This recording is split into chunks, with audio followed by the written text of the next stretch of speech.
Got my first real six string, bought it at the 5 and dime. Played it till my fingers bled. Was the summer of '69.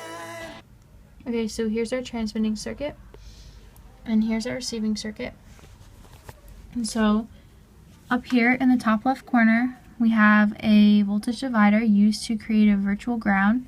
So by connecting a voltage source of 9 volts, we were able to have a positive and negative 4.5 terminal and a 0 terminal. And so that's how we created our virtual ground. Down here you can see the 2 branches coming in, which is our 2 signals we have. The first signal is from the microphone, which we have connected 1 pin to the ground and 1 to a resistor in order to ensure that we don't have too much voltage going to the microphone, which would blow it out. Additionally, we have a capacitor and another resistor in series for the same reason: 1 to block the current and 2 to make sure that the microphone does not get blown out. This branch here, we have our aux cord, 1 grounded, 1 connected to a resistor in order to ensure that the aux doesn't get blown out when it has the correct voltage to supply. We have that connected to 1.94 microfarads, which is 3 capacitors in parallel in order to block all of the DC current coming in. These 2 branches are mixed using this wire and sent into the op-amp. The op-amp here, we have our positive and negative connected to either end, and we have our input signal from the mixing of the 2 branches. We have a negative feedback loop, which has a 10 mega ohm resistor across it in order to provide enough gain in order to ensure that our signal is strong enough to supply through the laser and send to the receiving circuit.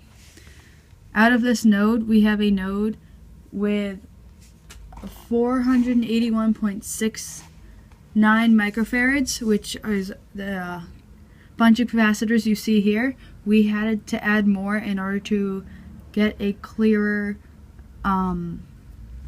sound, because at first we were getting a lot of noise, but by adding more capacitors we were able to block more current. These nodes are also connected to the bias T, where you can see the inductor where it is supplied by 4.5 volts and then grounded. And additionally, from the other side of the bias T, it is sent straight into the laser, which is going to be sent over to our receiving circuit.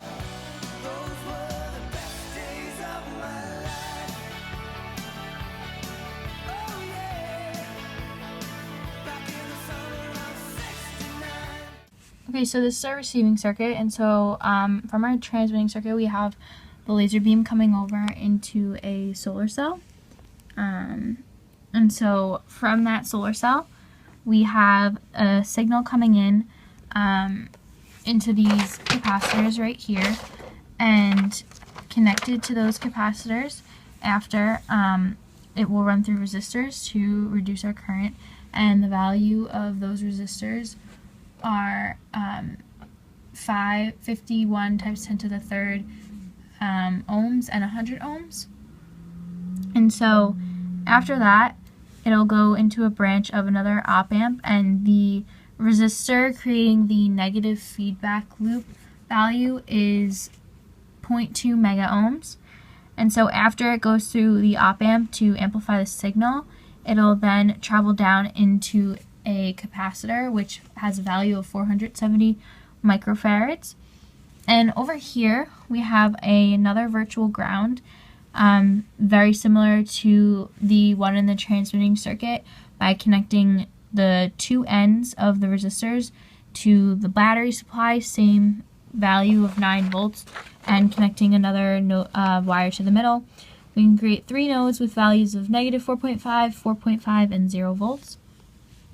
And so, connected to the capacitor is our speaker, and I didn't plug it in for purposes of the video because of noise, but that's connected to our speaker right here. And that is our receiving circuit as a whole.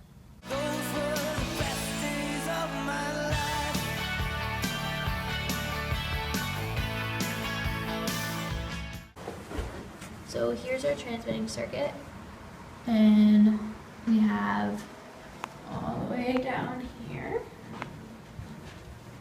we have have our receiving circuit, and if you listen closely,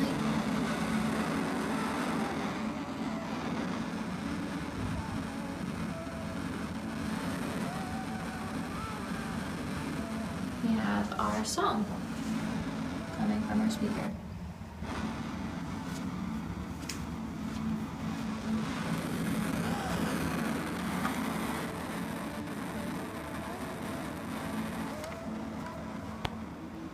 That's it.